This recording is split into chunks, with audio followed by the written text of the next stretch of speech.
राधे राधे सभी भक्तों को एक बार फिर से स्वागत है आपके अपने यूट्यूब चैनल मन की बात में। और आज आपके मन में उठने वाले प्रश्न मैं आपको बताऊंगा। आज हम बात करेंगे श्री प्रेमानंद गोविंद शरण महाराज जी की। आज आपको इन प्रेमानंद महाराज जी की पूरी जानकारी देंगे। इनका जन्म कहाँ पर हुआ था, इनके माता पिता जी का क्या नाम था और ये कहाँ रहते थे, इनका बचपन कैसे बीता, इन्होंने घर परिवार कब से छोड़ा, इन्हें जब कर अपना राजधानी का जब करना कब से आरंभ किया। आइए तो ये सब सारी चीज़ें इस वीडियो में हम आप सभी भक्तों को बताएंगे। आप सभी भक्त लोग इस वीडियो में लास्ट तक बने रहिएगा।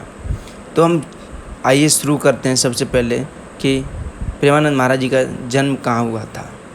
तो पूज्य प्रेमानंद जी महाराज जी का जन्म एक ब्राह्मण परिवार में हुआ और उनका अनिरुद्ध कुमार पांडे था।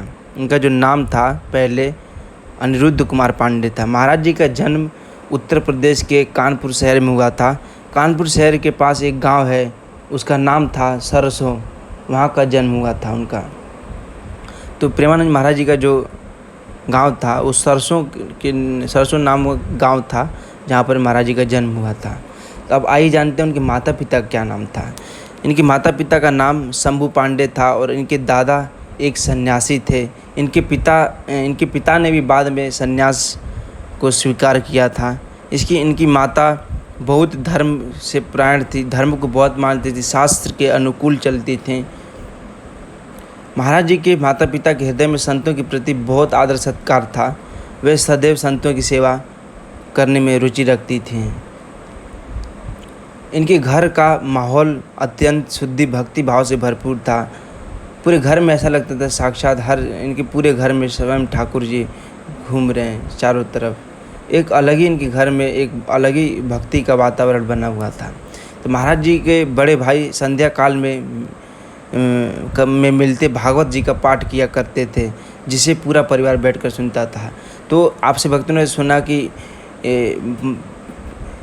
जो प्रेमानंद महाराज जी थे उनके वही नहीं, उनके पूरे परिवार में माता पिता भाई बहन सभी भक्त थे, सभी शास्त्र के अनुकूल चलते थे, सबको धर्म का ज्ञान था।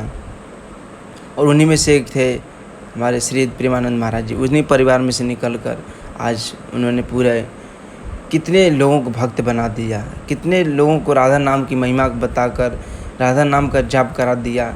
कितने ऐसे पापी जो नीच लोग भी हैं जिनको एक शुद्ध भक्त वैष्णव बना दिया, वो भी श्री प्रेमानंद महाराज जी ने।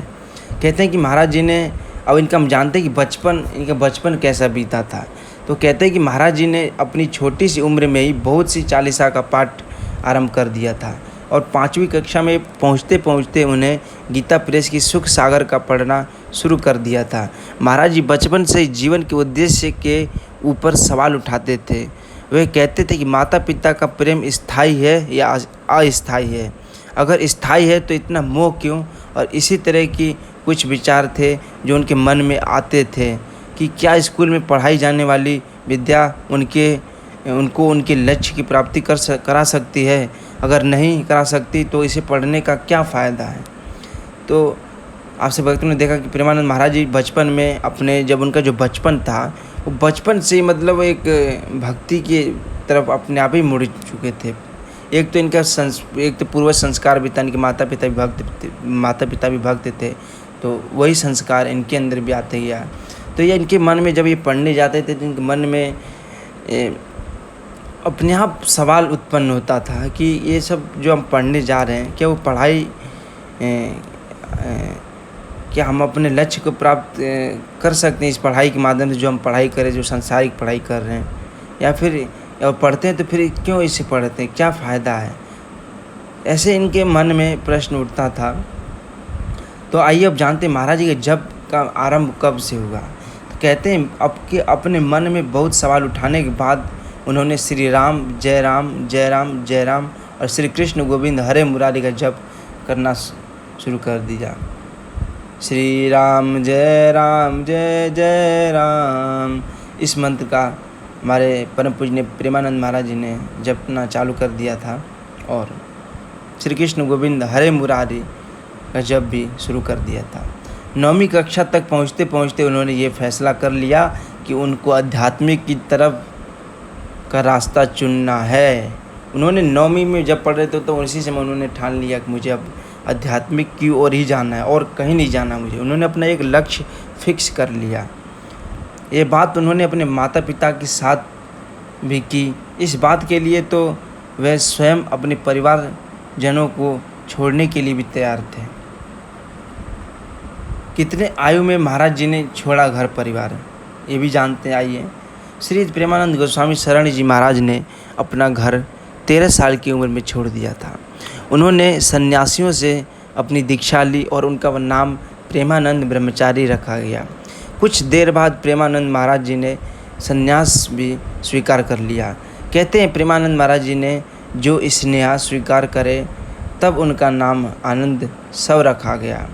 महाराज जी का अधिकांश जीवन गंगा नदी के तट पर ही बीता।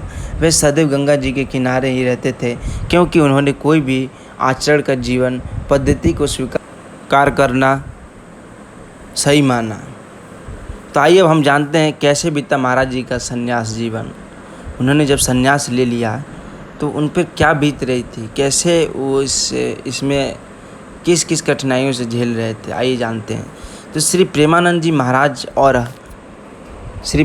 जी महाराज हर मौसम में अपने आप को ढाल लिए थे। बदन पर थोड़े ही कपड़े पहनते थे और सदैव गंगा मैया के साथ साथ रहते थे और गंगा मैया के जल का आचमन करते थे।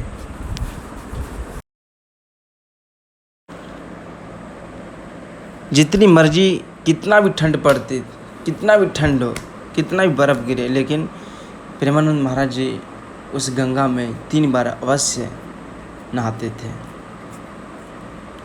महाराज जी बहुत दिनों तक भूखे प्यासे भी रहते थे और वहाँ वास करते थे। जैसा खाने पीने को मिलता था उसको स्वीकार कर लेते थे, लेकिन वे भगवान की भक्ति में लगे रहते थे। उनको किसी से कोई मतलब नहीं था, सिर्फ और सिर्फ ठाकुर जी से मतलब था। उनका स्मरण भगवान से नहीं छूटता था। ऐसा भगवान के प्रति अगर किसी व्यक्ति को लगन लग जाए तो समझिए सारी दुनिया उनके चरणों में है। आइए हम जानते हैं कैसा हुआ महाराज जी का वृंदावन में आना।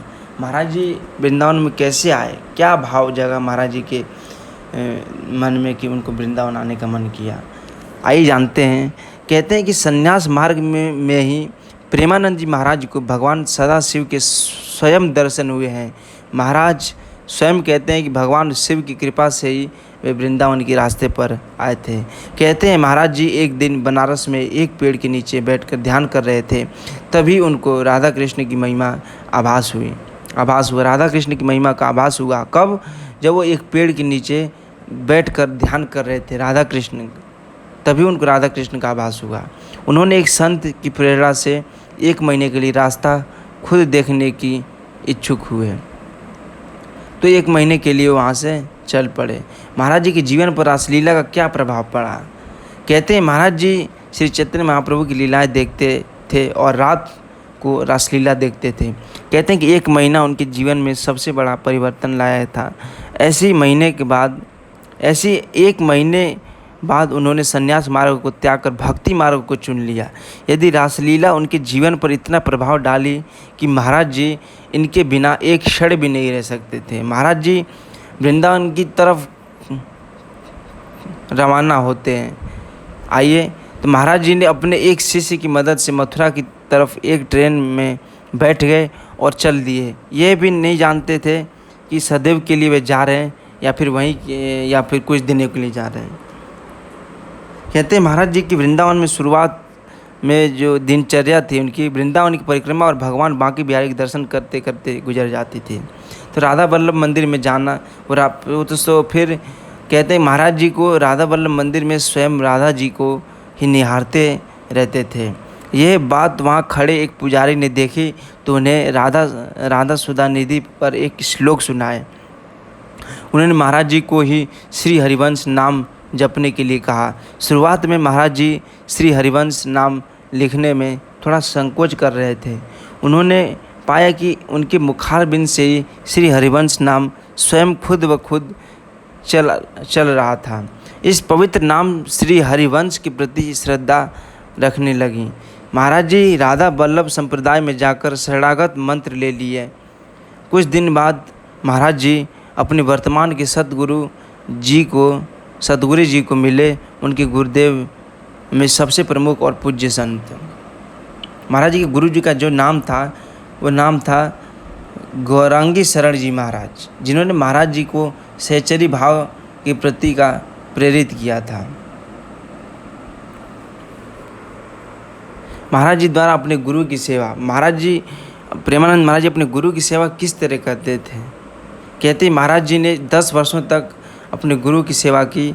महाराज जी के गुरु जी ने उन्हें जो भी कार्य दिया उन्होंने वह कार्य बड़ी लगन और दृढ़ता से किया। कहते महाराज जी के गुरु जी उन पर सदैव खुश रहते थे। महाराज जी ने अपने गुरु की बहुत ज़्यादा निष्ठा से सेवा करते थे। गुरु कृपा और वृंदावन की कृपा से उनमें सहचरी भाव उत्पन्न हो गया और श्री राधा रानी के चरणों के प्रति उनके हृदय में प्रति भक्ति अथवा श्रद्धा उत्पन्न हो गई। महाराज जी वृंदावन के प्रति क्या भाव था? महाराज जी को जो मिल जाता था वह उसमें ही ग्रहण कर अपना संतुष्ट हो जाते थे। उनकी स्वयं की कोई इच्छा नहीं थी कि महाराज जी के मेरे को कोई आकर कोई बढ़िया खाना दे, चाहे कोई मालपुआ दे, ऐसा कोई सेवा, बस उनको जो मिल जाए उसी में संतुष्ट हुआ करते थे।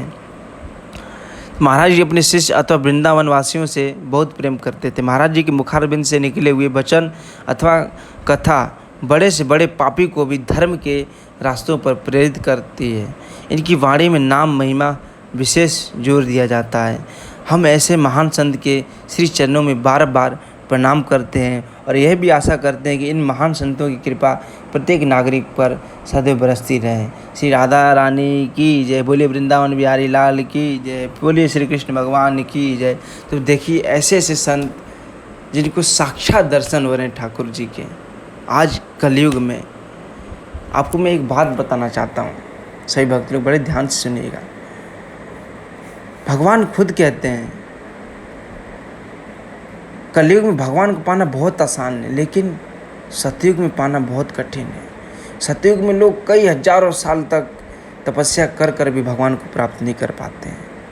कलयुग में भगवान को निष्ठा भाव से, श्रद्धा भाव से भगवान को प्राप्त कर लेते हैं, लगन से प्राप्त कर लेते हैं।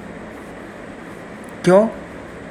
क्योंकि कलयुग में इतना भगवान ने इतना माया जाल फैला रखा है कि व्यक्ति उससे निकल ही नहीं पाता है। 100 में से एक ही व्यक्ति होता है जो उनके पास पहुंचता है। इन सब सारी चीज़ों को एकदम शून्य मानकर, सांसारिक भौतिक चीज़ों को बिल्कुल शून्य मानकर, बिल्कुल तब जाकर वो ठाकुर जी के दर्शन कर पाता है। आपसे भक्त लोगों को ये वीडियो कैसी लगी हमें कमेंट में बताएं और प्लीज़ इस वीडियो को लाइक करिए, सब्सक्राइब तो ज़रूर करके जाइएगा। आपसे भक्त लोग आप लोगों के ऐसे ही किसी और भक्त के साथ उनकी जीवन परिचय लेकर आएंगे। तब तक के लिए मिलते हैं फिर से किसी नेक्स्ट वीडियो में। राधे राधे।